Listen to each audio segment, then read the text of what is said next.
Hi, everybody. I'm Matt. This is the Blizzard Watch podcast.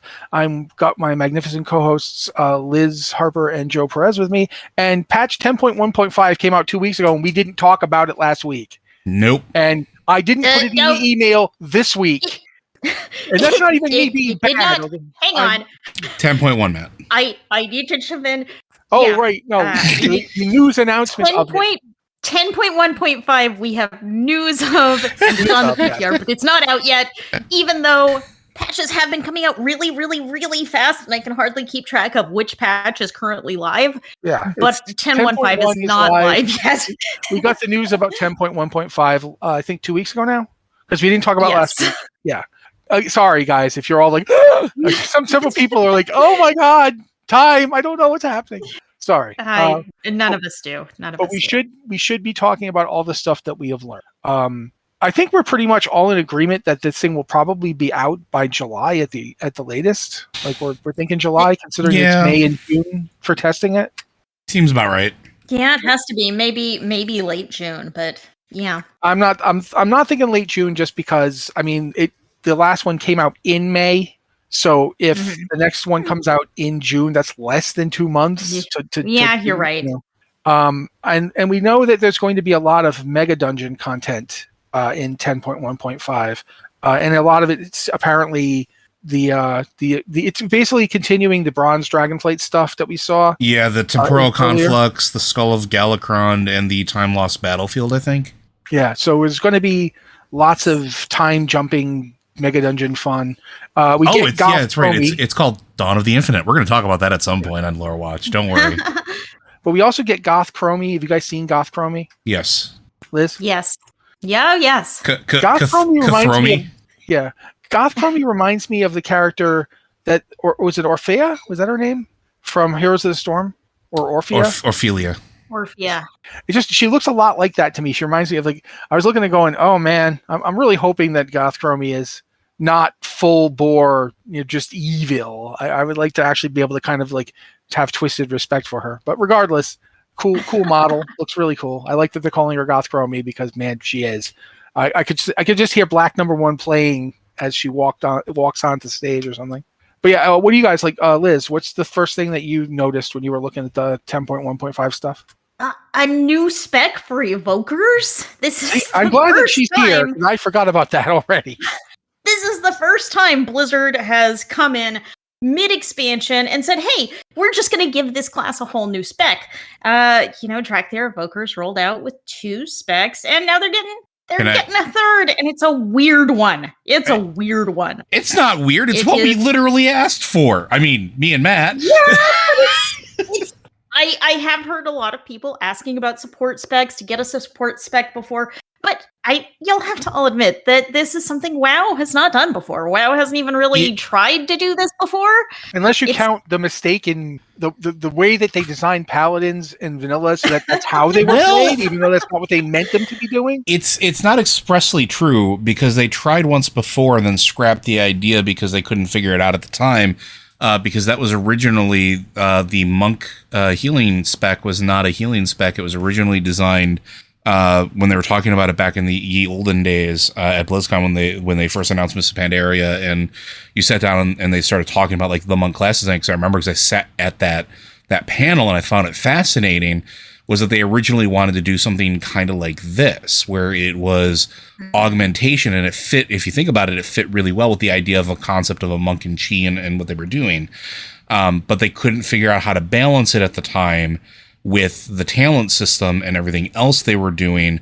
So they scrapped it and went a more traditional healing route with it. So that's what kind of sparked, at least from my understanding, the players crying for that particular thing, because it was something that we should have had a long time ago, or that, and I'm air quoting the should. And honestly, they were probably working on this before Dragonflight ever launched. This is probably something that they scrapped, right? I shouldn't say scrapped. They put on the back burner for the release and kept working on it until they could get it to a point where they could release it. So yeah, that's something I know that Liz said that in, I want to say in staff. I'm positive that I heard you. Read you say that. because we were talking about it, and I think I said something to the effect of, yeah, well, who pulls a spec out in the middle of an expansion, and you were like, I don't know if they were working on it before and just felt like they couldn't release it. I have no idea, but you did mention that. I think. Would you play this spec, Liz? Joe? Wow, I'm really interested in it. So I mean, we should kind of say what it is. We kind of wandered off. It is a support spec. It will queue as DPS, but it's all about supporting other players. You do things, and it buffs other people. It improves your party's damage or healing, and it's just all of these cool buffs you get by you do your thing, and you're also improving your party's thing. And I look at some of this and I'm like, wow, this is so cool. Why don't paladins have some of this? Because holy paladins are very buff oriented. They have a little bit of that direction where they're throwing out buffs and defensives that are not necessarily damage or healing. And the interesting thing is the gameplay has a lot of overlap with like Discipline Priest as far as like some core ideas. So there is the idea that some of the things that the Augmentation Evoker does might actually be able to be ported over and breathe new life into Discipline, which has really fallen off in the last couple expansions, honestly. Yeah. Holy has really gotten a lot of love and attention, so like Discipline has sort of fallen to the wayside a little bit, even in pure numbers, just from a meta standpoint. But I do like the idea of having... I mean, again, I'm not going to say that this has me excited because it's kind of what I've been looking for. I've been looking for a support class because I heal on my shaman. I like healing on my shaman. I can heal on other classes. I don't like it because it just makes me miss my shaman. This, on the other hand, is something different because it's a utility buff iteration of a support class where you're doing your thing and everybody's getting the benefit of because you're doing it, but it isn't just flat healing. And I really, really, really like that. I like that core concept. I'm in, and this will make me actually level my Evoker. Cool. I'm very curious as to how it'll play, but it's like I dump so much time into like one class. It's like, how much can I fit into my brain that's this potentially complicated and juggling buffs? Except, yeah, I look at these things and I'm like, why can't this be so easy on my paladin? Because it's like they'll have things that like, okay, you press this button and it'll buff you, and if you don't have anyone targeted, it'll just buff you and the nearest healer.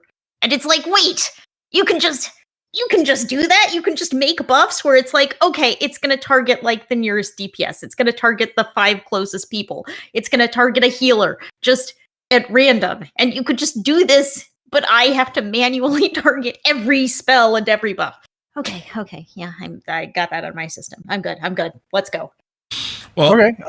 I was gonna say, some of the things, and we can talk about this real quick just because I think we should. Some of the things like Ebb and Might, which is a 1.5 second cast with a 30-second cooldown. You increase the 4 nearest, you increase yours and your 4 nearest allies' primary stat by a percentage of your own. So you become a sought after trinket at that point, because a lot of dead serious, because a lot of the trinkets that players are looking for are stuff that increase primary stat a lot of the time. And then it causes your eruption to deal more damage for 10 seconds. And some of your other spells feed into this because everything is sort of woven together. So then the next one is eruption, which is a 2-second cast, replaces your disintegrate. You basically cause a violent eruption beneath the enemy's feet. So it's like earthquake, but cooler, because it's this rocky volcanic like stuff that just like spits up from the ground, and it damages whoever you target in the nearby enemies. And then it increases the duration of your Ebb and Might. They feed into each other. Then there's Upheaval, which is 2.5 second empower spell, which Evokers can actually hold spells down when casting if you're not familiar with it, to make them more powerful or to change the distance or width of effect. This one, you gather earth and power beneath your feet and send them hurtling upwards, dealing volcanic damage to them and nearby enemies. Empowering expands the area of the effect and increases the duration again of your Ebb and Might effect, making that stat stick longer. And then Breath of the Eons, which is a cooldown, it's a 1.5-minute cooldown, replaces your deep breath. You do your same flying thing, exposing temporal wounds on the enemies in your path. Temporal wounds accumulate a portion of damage dealt by your allies and then critically strike the enemy for that amount at the end of the duration. And again, increasing the duration of your active Ebonmite effects. It's a really cool idea of like this positive feedback loop inside of your abilities. And I really like that core concept, because how many times do you cast something and it's like, I just cast Chain Heal? Maybe there's a couple talents that I have that very rarely. I haven't cast it in a long time. Well, yeah, but yes, man, I know. However, I will say this though, man, you are reminding me of the days when, in a weird way, the Evoker casting thing reminds me a little bit of the days when you could downrank a heal. Yes, it does. Downrank a spell. Very much so. Because they can basically decide, okay, I'm just going to hit the button and boom, that's as much as I'm casting. Or I can hold it down and channel this thing, and now it's essentially a channeled spell with does more stuff. I don't want to interrupt you, but I do want to like list out all the other stuff that's happening in this, because there's quite a bit more. Basically, we've talked about the Augmentation Evoker. We've talked about the Dawn of the Infinite Mega Dungeon, but there's also a public event which is called Time Rifts, which is also tied into the story of the Mega Dungeon. There's the Whelp Daycare, which we wrote an article about the second we found out about Whelp Daycare, because I think both Liz and I were like, are we the people to trust with your baby dragons? I don't know that I would trust us with baby dragons. So there's the Whelp Daycare, which is what it sounds like. There's a new dragon riding event, which is called the Kalimdor Grand Prix, which is interesting and doesn't tell. Yeah, go ahead, Liz. Okay, we actually learned more about the Kalimdor Grand Prix today. Where it's going to be a series of dragon riding events, dragon riding races in Kalimdor. It is not yet dragon riding in the old world, but it is going to have a series of dragon races throughout Kalimdor, and you will be able to dragon ride for those specific races. Cool. That's still better than what we have, so yeah. There's also the Warlock race updates, which basically means that as far as I understand, you can play a Warlock in any race. Or at least all the allied races, yeah. I think so. Like, so if you've got a Light Forged Draenei and you've always wanted to be a Warlock on them, you can. That puts Warlocks in there with Warriors in terms of the class that can be any race. As a matter of fact, we talked about that very thing on Lore Watch this week. Yeah. So they also get more pet customization. That's another thing Warlocks are getting. And then there's returning player improvements. Have we heard anything more about that? What does that mean? Nothing yet. There's one more thing that I found out about today that it's minor, but if you have Dragon Wrath, the Taragosa staff, you no longer need to have the staff equipped to turn into Taragosa. There's going to be a quest like that only people who've already got the staff can see, and you will essentially learn a mount that is Taragosa, and you can just turn into Taragosa whenever you want to, just by mounting. It's not a dragon riding mount or a dragon riding skin. It's just a normal dragon mount. So you can mount it on the Dragon Isles, but you won't be able to fly. You could just run around on the ground with it. Or you could, use it in the original whole area of, why can I not remember the name Azeroth? Wow, that was weird. Yeah, it's basically it's just so that you can have the mount without carrying the staff around with you all the time. But apparently you can't see the quest to get it unless you have the achievement for getting the staff. I believe it's actually there's a blue dragonflight quest line that went live today. I think but anyone can get that quest line. I think it's just the Taragosa part of it is just if you've gotten the staff in the past. But that's not coming in till 10.1.5, I don't think. Based on what they said on Wowhead, but I may be wrong. But regardless, if you've already got the staff, you will be able to do that, which is cool. So I think that's basically it. But we were still you guys were still talking about augments. I didn't want to interrupt it, but then I did. So do you have anything else you want to say about augmentation, Joe? I mean, I could talk about it for an hour, but I'm not going to. I think I'm looking forward to it coming to playability. I just want to play it. I want to hang out with it. I want to learn. Liz, anything else before you move on from 10.1.5 that we have finally covered? No, I got nothing. Nothing All right. else. Something else that Liz mentioned in the email, responding to my email that I had forgotten, but we really should talk about, is that there's going to be hardcore mode for WoW Classic, Wrath Classic. Officially supported.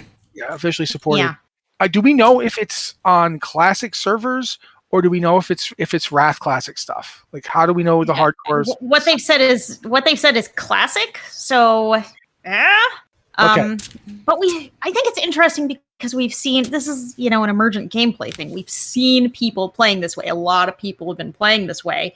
And now they're bringing it in. Yeah. We saw them making moves towards this like last year. I remember that they had put in that iron debuff where if your character died, there was the debuff on them that would never go away. And so if you tried to basically play them in a hardcore guild, you would be able to tell immediately, no, that person died. So now they're just going full on with it. They're just straight up taking it. Also, WoW tokens went live. This is something I just found out when I read your email. Yeah. So I'm like, wow, tokens went live in WoW Classic? Okay, so tell us about that. That happened. Okay, Wrath Classic. I wrote Classic, but it's Wrath Classic. WoW tokens went live today, and Blizzard published like a 2-sentence blog post about it. And I was like, wait, you're doing this? This feels like a pretty massive change to the game, and you're like publishing this. You just shoved it live and wrote like 2 sentences about it and called it a day. But yeah, WoW tokens. They are. I did not know that those were there. I think a lot of people will be similarly surprised. In my defense, I have been thinking about another game a lot. They just went live today. They just went live today. So it's not, we're not way behind the news on this one. It just went live, and they didn't announce it. They didn't tease it. Just happened. Yeah. But yeah, so there we go. We now know that, and we've told you about it. So I feel like we've caught up with the stuff that we didn't talk about that we were supposed to, but now we have more stuff we hadn't talked about, but we're supposed to. Because they announced the launch for Phase 3 in Wrath Classic, since we're talking about Wrath Classic now. It's going to be on the 20th of June. Yep. Yeah, that's so. At least they aren't like honing in on that like Diablo 4 release date, which we got to keep that time clear. Blizzard isn't always good about that, but it's like, I don't care if you're releasing other content. I'm not playing it because Diablo.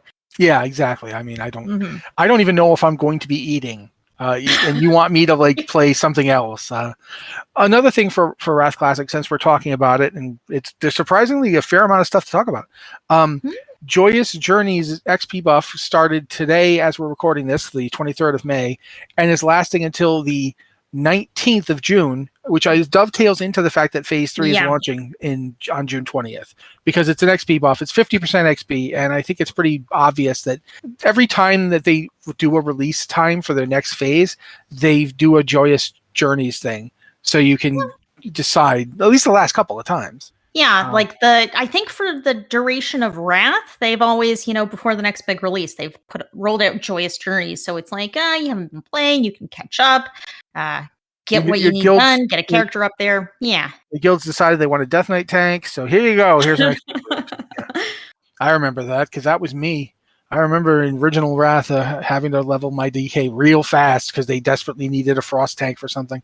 So yeah, we'll see what happens with that, but that XP buff is coming. And now that we're talking about stuff happening in June and stuff lasting for a while, we do know that several things. One of them is a World of Warcraft news piece, but it involves Diablo, because the Agreedy Emissary event is going live in 2 days. So Thursday, May 25th, if you're listening to this recorded yesterday, that'll be starting, and that's the Diablo promotional event for World of Warcraft.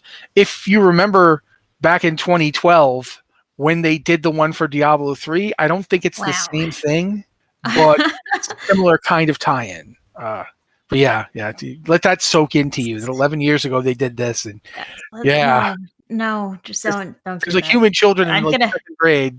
I'm gonna crumble to dust if you keep talking this way. Well. Let's face it, we're all just one little cup away from guessing poorly. It has some like Diablo themed loot, and there is a new pet to collect, a new demonic goat pet to get, which is super adorable with its giant red eyes. I mean, who doesn't want a demonic goat to follow them around everywhere? I mean, I know it's on my Christmas list every year, but he just keeps not bringing it. And it has the typical exciting event experience and reputation buff. Yeah. Because everyone loves one of those. Winds of Sanctuary, it increases experience gain and reputation gain by 50%, except for the Loam Niffin, which get no reputation increase. So no, you cannot power level your Niffin reputation. But everything else, anything else you want to catch up on, go for it. Yeah, and since we've mentioned that, we should probably now tell you, we know the release dates for Diablo 4 and the Diablo 4 early access. The Diablo 4 early access, if you purchased the, I want to say the deluxe or ultimate editions, you got early access, and that early access is it if you pre-ordered or just if you purchased those editions? It just pre-order in general gets it, or those editions? Hang on. It's part of, I think it's part of the deluxe or ultimate editions. Yeah, that's what I thought too. But if you did, on the 1st of June, you will get the start of your early access.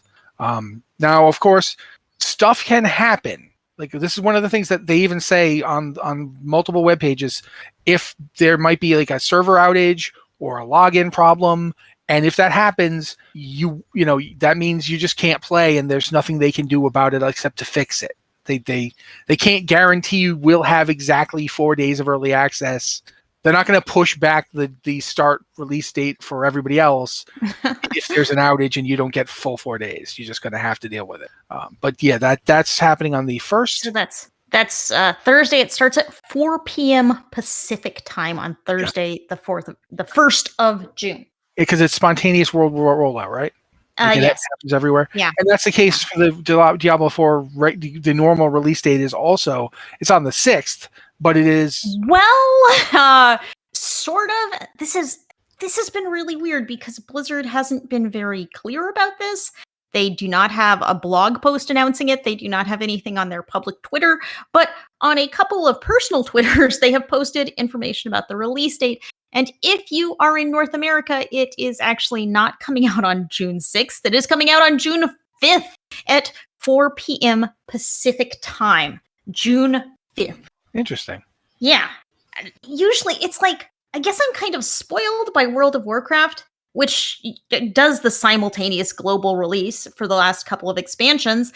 And it's like, when they announce it, they post like a map with time zones and say this time here, this time there, this time, because it's different times in different time zones. And they have not done that for Diablo. So you kind of have to piece this together. But June 5th, 4 p.m. Pacific, whatever that time converts to in your time zone is that is your Diablo 4 release time. Just so you know, for Americans who are on the East Coast, that'd be 7 p.m., 7:30 p.m. So, and then for like Liz, it's literally going to be 6, and for me, it's going to be 5 because we're all spread out across the continent this way. It's really quite something that we have done. We've managed to be nowhere near each other in every possible way. But yeah, okay. Except in our hearts. No, in my heart, we're even further apart from each other. I'm constantly reaching out to the sky going, I'm all by myself. It's like the cover of The Little Prince, which is a great book by Tanzi Exuberary. But anyway, I do want to mention this last thing, which we have actually at the top of the thing, but then I didn't talk about it until now. But last week, we finally got, was it last week? It was last week, right? Please tell me it was last week. I'm having such a hard time remembering what week anything happened. BlizzCon announcement for November 3rd and 4th this year. In 2023, we're going to get back to BlizzCon. There's going to be one. I will not be going to it for a variety of reasons, including money and the fact that you couldn't pay me to get on a plane. But maybe it's a good thing because the last one I went to was the last one they had. And they haven't had one for 4 years after I went to that one. So apparently I was more disruptive than I realized. But regardless, yeah, we're going to have BlizzCon. This, of course, leads to lots of questions like, when will the tickets go on sale? I don't believe we know yet. How much will they cost? I don't believe we know that yet either. We know a shockingly small amount about BlizzCon, except for the dates. Yeah. Do you know when it's going to be? But I mean, think about it. We don't even know what they'll be announcing at BlizzCon because, I mean, we know some things, but like it's not like they're going to be announcing Diablo 4 because Diablo 4 will be out before that, and it's not like they're going to announce the Overwatch 2, and they're certainly not going to announce Overwatch 2's PvE mode because that ain't happening. So I mean, I feel like there will be something World of Warcraft related. I've come around to the idea that it might not be an expansion just because I have no idea if they're, I mean, I know they're working on one, but I have no idea how far along in that process they are, like if they feel comfortable doing an announcement this year. No idea. There certainly almost certainly will be stuff about whatever the patches after BlizzCon comes out. I think that we're going to hear something about the 2024 release schedule. It's almost impossible that they are not going to tell us something about that, right? Yeah. So we've got to have. I mean, they went into such a detailed release schedule for 2023, so I think we've got to get something very similar for 2024. BlizzCon's the perfect time to announce something like that. Yeah, and they have in the past done that even when they've done a new expansion announcement. They've also said, meanwhile, if you go to Azeroth now, these things are coming. So, they usually do. I feel like Hearthstone's such a dependable content releaser. Like they almost always have, like they've got stuff blocked out and stuff tends to go like what you said once, like 4 times a year. Like they three expansions a year, three expansions, 3 battleground seasons, and 3 mini sets. It's just clockwork. So that seems to be like pretty safe. I'm positive they will be hyping up whatever their plans are for Diablo 3 going forward, because as we've talked about a few times now, we know that the end game for Diablo 4 is it's like taking the season content from Diablo 3 and using that as mini DLCs where you have like story and content come in with those seasons. So that feels like something that they could be hyping up. Like that's almost certainly they're going to be talking about the resurgence of the Diablo franchise. Almost certainly I don't expect to hear a lot about China. Wow, what a mess. Yeah, and only getting worse. But yeah. Let's Joe, what do you think they're going to talk about? I mean, I legitimately don't know at this point because I'm fairly confident they are going to start talking about where we're going next after Dragonflight. I feel that that's inevitable. Whether or not they're going to give us like a cinematic or anything like that, I think we're at least going to know what direction we're headed in. I think we might actually know, or they might discuss the roadmap for Diablo 4. And because you pointed out that Diablo 4 will be released by then, but we don't know what the plans are really laid out going forward. We do, but we don't, right? Know some. Yeah. So I could see them doing what they did for World of Warcraft, but for Diablo. Like, here are the things we're working on, here are the targets we're pushing for, and things like that. And I could see that being a really good draw. That could be a nice source of information and also feed into the hype of Diablo 4. I mean, other than that, like what other realistic things they'll talk about? Arcade Rumble. Arclight Rumble. It would be Arclight interesting Rumble, if they actually. This is a game we haven't heard a lot about, and I think I have done some beta testing for it, and even when they first started doing beta, which has been a long time ago, maybe a year ago.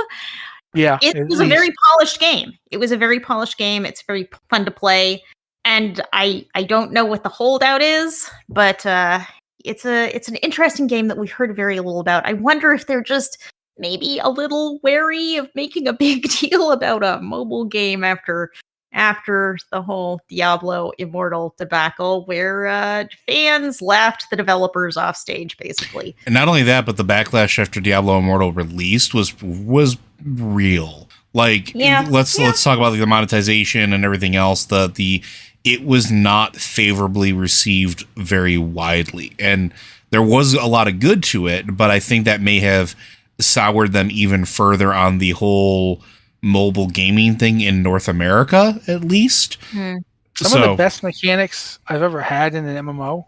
I mean, seriously, the monetization thing aside, and that's a big thing to put aside, but nonetheless, I liked playing it. I just couldn't get past the monetization. But it played well. Yeah, Diablo Immortal is a fantastic Diablo game, and it like does this magic thing where it manages to let you play on your phone or your tablet, and it 100% feels like you're playing Diablo. It's just such a smooth transition of the franchise to console, and then you just get into the monetization. It's like you can only play so much because it keeps nagging you about buying things, and it's just like, I just want to play Diablo, just let me play Diablo, and it doesn't Yeah. let you just play Diablo, and that's the problem. The monetization is incredibly Yeah. calling it incredibly unsubtle is like saying that a naked person dancing on a harpsichord, waving a candelabra around, shouting "subtle days are here again" is, somewhat disruptive. So yeah. But yeah, I do think that we might hear something about that survival game that they've been supposedly working on for 2 years. Oh yeah, they haven't told us anything about that except They're still hiring people. Mm. They still have work notices up. So yeah, that's entirely possible. And who knows? I mean, maybe not. For that matter, the only thing we've got in terms of anything for it is post May, I think, like early last year, like when they said we're not doing one in 2022, they had a post about they were going to completely reimagine BlizzCon, and then they didn't really give us any specifics as to what that meant, aside from, I don't know. I don't know. We still don't know. You're right. The last we heard about BlizzCon, they were going to reimagine BlizzCon, and we don't know what that means. Yeah, I mean, one of the things it might mean is that they might move to a completely digital ticketing system. That's happened with other conventions where you basically just have the thing on your phone, and anytime you need to get in and out of anywhere, it's one possible. It also really doesn't make sense to have, because BlizzCon has always been a thing. It's like, okay, it's a Friday, Saturday convention, but you really need to show up on Thursday so that you can spend 3 hours standing in line to get your ticket so you can get in the first thing on Friday. It's just the paper ticket thing for BlizzCon is it's a tiny bit outdated at this point. It's so 20th century, guys. Well, I mean, but you joke, but I mean, it is outdated. I'm super old, Joe. But it is something that Matt makes a good point, and I hope that is something that they do with it, having digital tickets, and then you can just focus on, if you want to have a badge to announce your character or whatever like that, you just go and get custom art made, like we used to do anyway.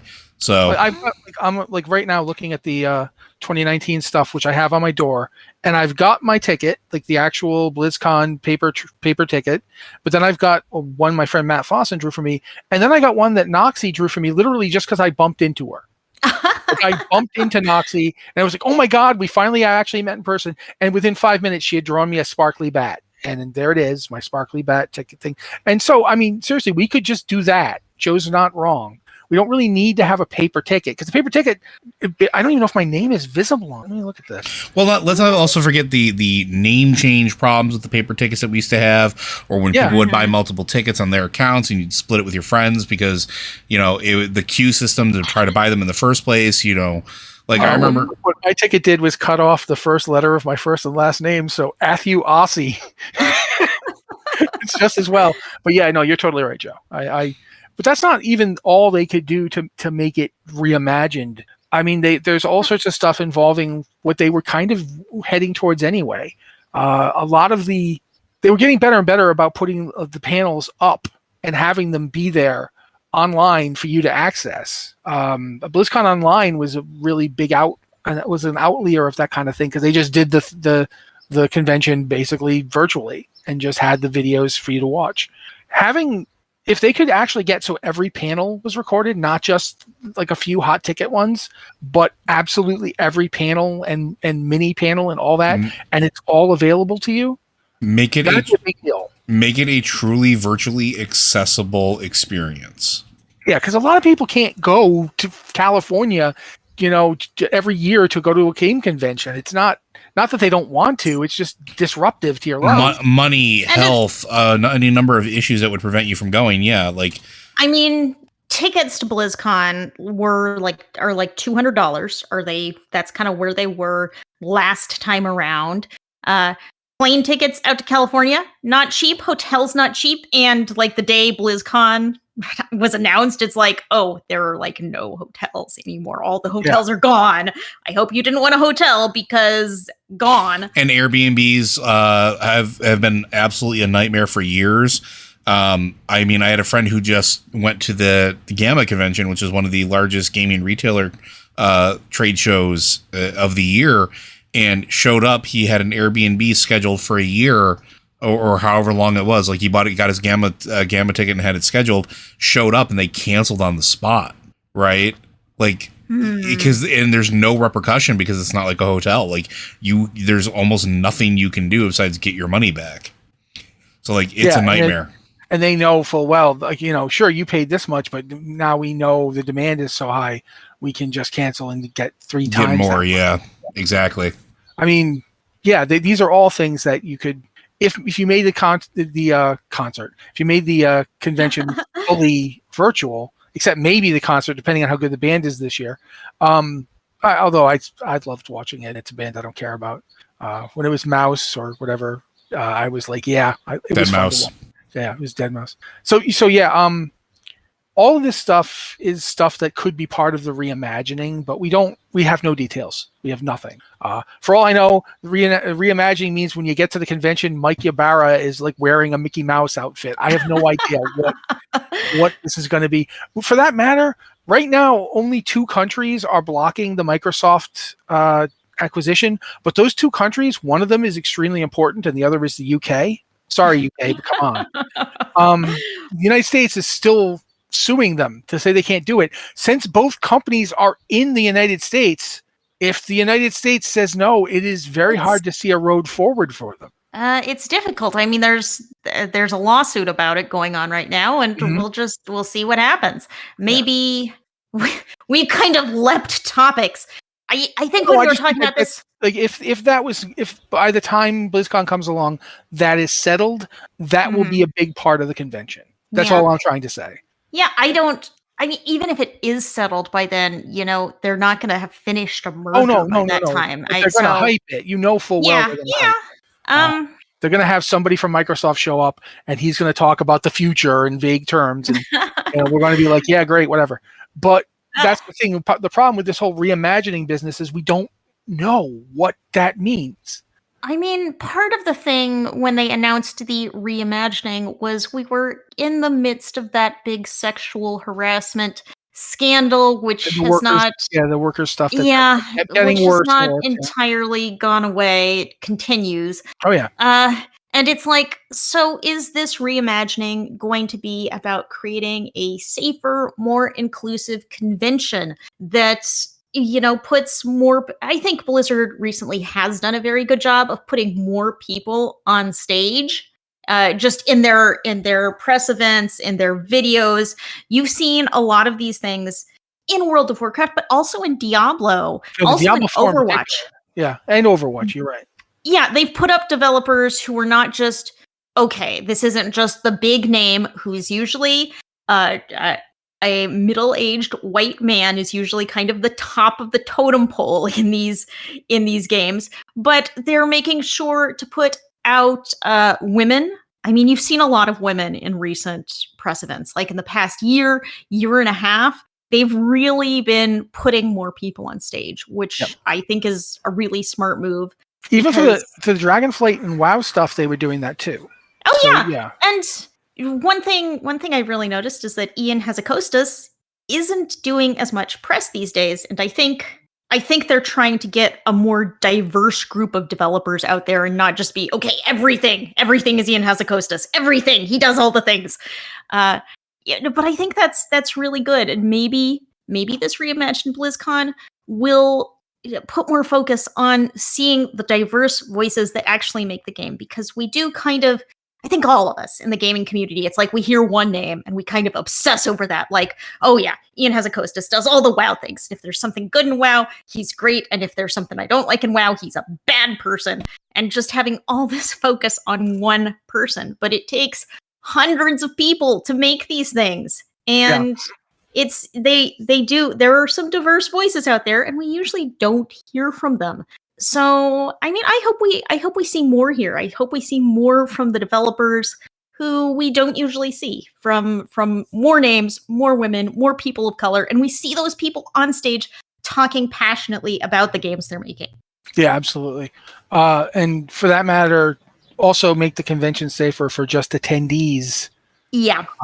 In the 1 year that I got to go, I had to step in 3 times to tell people let's just say it, to tell men to back the F off of women.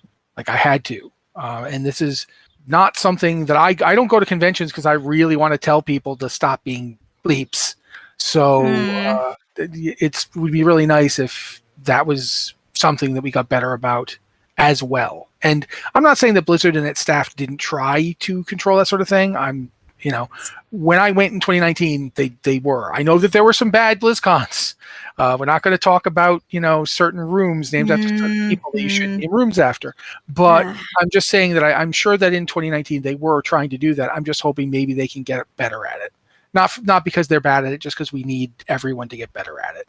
It shouldn't have to be up to people going to a convention. You have to keep yourself safe, so don't go to this thing and don't do. No, that should not be the case. That should not be the way it works. So I'm hoping we'll see some of that as well. That would be a good thing for the reimagined BlizzCon to have a higher focus on making everything safe and secure for the people who are going. But I think that's it for the news and events this week. Pretty much, right? I think we got everything. I think so. Usually at this point, one of you guys comes in with something. So I Joe, come up with something we need to talk about. I can only think of Panic at the Disco lyrics at this point because the way Matt phrased that, I got nothing else. Really? What did I do that was a Panic at the Disco line? Usually when you guys comes in with something and I immediately thought of, never mind. Okay, I'm sure you know I know where it now. Yeah, I know where you're going now. That's all right. I'm 50, but I still listen to Panic at the Disco. To be fair, they're all getting up there too. Anyway, let's. We've got some questions and emails. We actually got straight up emails this week and last week. So yay, keep doing that. But if you'd like to ask a question to us here at the Blizzard Watch podcast, please send it to podcast@blizzardwatch.com with the subject line mentioning this podcast, either podcast or Blizzard Watch, so we know it's for this show. You've been really good about that lately too. And I want to make sure that I thank you guys when you send in emails. Often they send in 2 emails, and it's great. They send in one for Lore Watch and one for the podcast. Wonderful. Keep doing that. Mainly because, quite frankly, like I said, Joe and I are nowhere near each other, so the thumb wrestling is extremely difficult. It's very painful. Do you know how much it costs on postage and medical bills to keep mailing my thumb there? Yeah, I know. And plus it's Canada, so they don't really want to let it in. So yeah, the whole thing. But if you don't want to use email, you can you can go to our Discord. Sorry, we have 2 channels there. One of them is Patron Q and podcast questions for the patron. If you're supporting the site on Patreon, that's where you can ask a question, and we appreciate that because it keeps the lights on. But we understand not everybody can support us that way, but it's still supporting us to simply engage with our podcast, to ask us questions and so forth. And that's why we also have the Q and podcast questions channel where you can ask questions of the podcast, or the Q for that matter. Another cool thing we do where you can ask various staff members questions, and we'll do our best to answer them there too. So without any further ado, Joe, you read the next one. Okay. Literally no further ado. All right. Well, Roxy here with a simple question. Why are we still time gating LFR? In Ion's more recent interviews, he said it was to preserve the special feeling of clearing the raid with guild groups. I don't know about you, but actually seeing the end of the story that is spoiled day 1 online is not the satisfactory feeling I get from completing ahead of the curve or something. It's about having accomplished something with my friends. Now that we're gating the final story chapter on having a Sarkareth kill, time gating LFR seems so bad. I know they say when LFR opens, it will open the story for all regardless of kill status, but why not just time gate LFR, or why just not time gate LFR, then remove the kill requirement at whatever arbitrary time gate it's set on still? I cannot possibly emphatically agree more.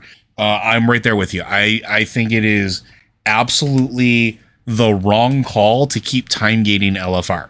I think it doesn't really serve a purpose anymore. I don't think it makes guild kills feel more special. I think that it's giving players maybe too much of a length of time for that kill thing. And like you said, with it needing that final kill on Sarkareth, just leave that in place for the story stuff and then remove it later. Like I like that idea that you had there. I think it's a good one. But yeah, I'm with you. I don't think time gating LFR should be a thing anymore. I think it should just be everything else is good to go. They did it with Mythic. Why not do it with LFR? What do you both think, Liz? Wow, we're going straight here. Well, I think they've toned down the time gating, but it feels really needless, and it takes so much longer to clear the content in LFR. Even though the difficulty is dialed down, it just takes forever because the unlocks are so far apart. Right now, they did put out the first wing of LFR at the same time as normal, heroic, and mythic, which usually they wait a while, so it's not locked up as long, but they're still doing new wings every 2 weeks, and that drags it out quite a ways because there are 4 wings. 4 wings. We got the second wing released today as we're recording this. So you're listening to this, second wing is live, but it's going to be quite a while before Sarkareth gets out to LFR. It's going to be another month. Yes, I think so. One thing we do know is that it will unlock on June 20th, whether you've done it or not, whether you've killed Sarkareth or not. The campaign finale will be available to everyone on June 20th. But that's a long time from now. That's so far away. And so, yeah, it's why? Why are we doing this and having so much story? So much story right now is tied into the raids. And we're just pushing this back for people who maybe aren't able to do, to be in a guild or can't make their schedules work to where they can get those normal heroic mythic kills. And it's just, why punish those people just for maybe they don't have time to raid? Maybe they don't have energy to raid, but maybe they like the story. We don't need to do this anymore. It does not make anything feel special. It just feels bad. I agree that they don't have to time gate it, but I have a much more cynical reason for agreeing. I have not yet been in an LFR, this expansion, that went well. And even when they've time gated it, and so when you finally get to Sarkareth, people have done it and people have seen it and know the mechanics and so forth. They're not going to just blow it up. They're just not. LFR groups are a motley assortment, and sometimes you get a great group and sometimes you get some good people in your group, but sometimes you get some really toxic or bad people in your group. And I feel like that is enough. And running a 25 player instance with complete strangers is enough of a barrier that we do not need to time gate it. It will be gated just fine. It will be gated by us, by people going in and, Leroy Jenkinsing a poll. Or I still remember when I was trying to get Razageth in LFR before we did it on I think heroic. I was trying to get an LFR kill because I missed our normal kill, and it was like I was jamming my face into an electric fan over and over again instead of going close and going and getting the vibrate, like the primitive auto tune that fans can give you. I was just jamming my head into it and going, ow, ow, ow, why does this hurt? Because this LFR group does not care. And I'm not saying that's all LFRs. And it's not like, I've had great LFR experiences, but I have not had great luck this expansion. I don't feel like time gating it just means that you wait longer to stick your head in the fan. Why not just let me stick the head in the fan on day one? Maybe, okay, fine. I'll stay there. I'll get determination, 10 stacks, and I'll kill Sarkareth before I get to kill him with my guildmates. So it's not going to be with my guildmates. It's not going to give the same gear. It's not going to be as cool because I'm not doing it with my friends. I don't feel like the time gate serves a purpose, but more importantly, I feel like it's almost just an added complication for the sake of making people who don't have a regular raiding group feel bad about not having a regular raiding group. And that doesn't strike me as needed anymore, if it was ever needed. This idea that, I want to keep this thing cool. If the thing isn't cool unless somebody else can't have it, then I don't know how cool it really is. That's just how I felt about it. But. Though I do have to say, I do feel really cool for having my mini Tyrael pet. Yeah, that's fair. Those things. But also, anyone else who can, if anyone else got a mini Tyrael pet, if they put that in the trading post this month, next month, I would not be sad. But I do feel kind of special. I do feel kind of special having a mini Tyrael pet when like very few other people do. Yeah, so my wife has a Diablo pet.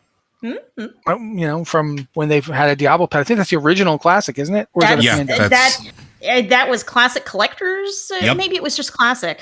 We keep calling it Classic, but it was just WoW. God, Vanilla. Just Vanilla WoW Collector's Edition. Vanilla. Yeah.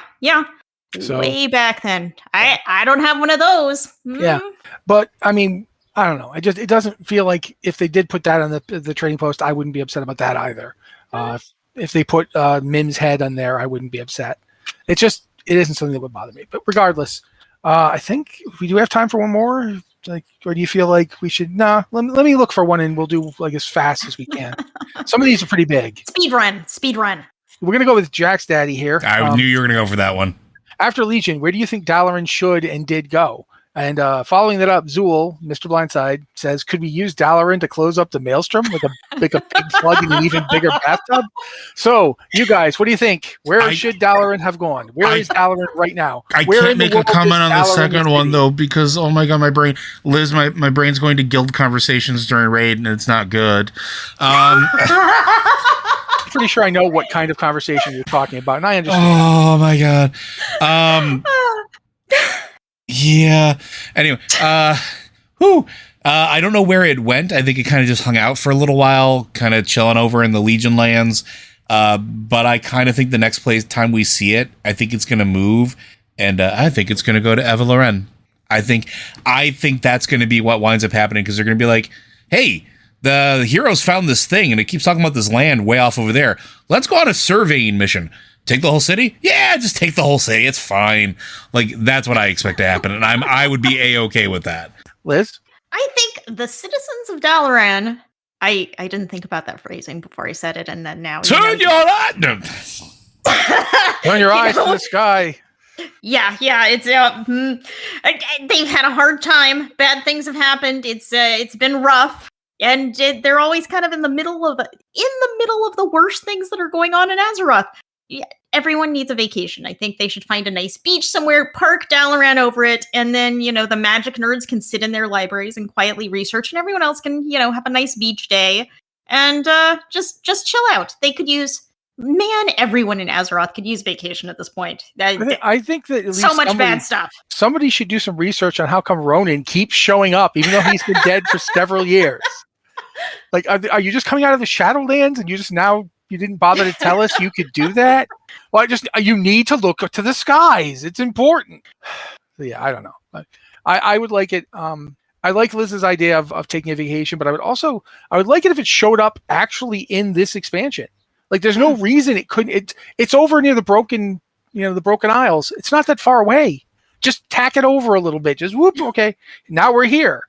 What are you guys here for? I don't know. It sounded cool. Dragons. We like dragons. We used to have a dragon. We used to hang around all the time. We kind of miss him. Yeah. Hey, Alex Straza, thinking of Coral Straz, man. We're thinking of him. Like, yes, thank you for reminding me yet again of my dead consort. Anyway. I don't know why I imagine Alex Straza as somewhat put out.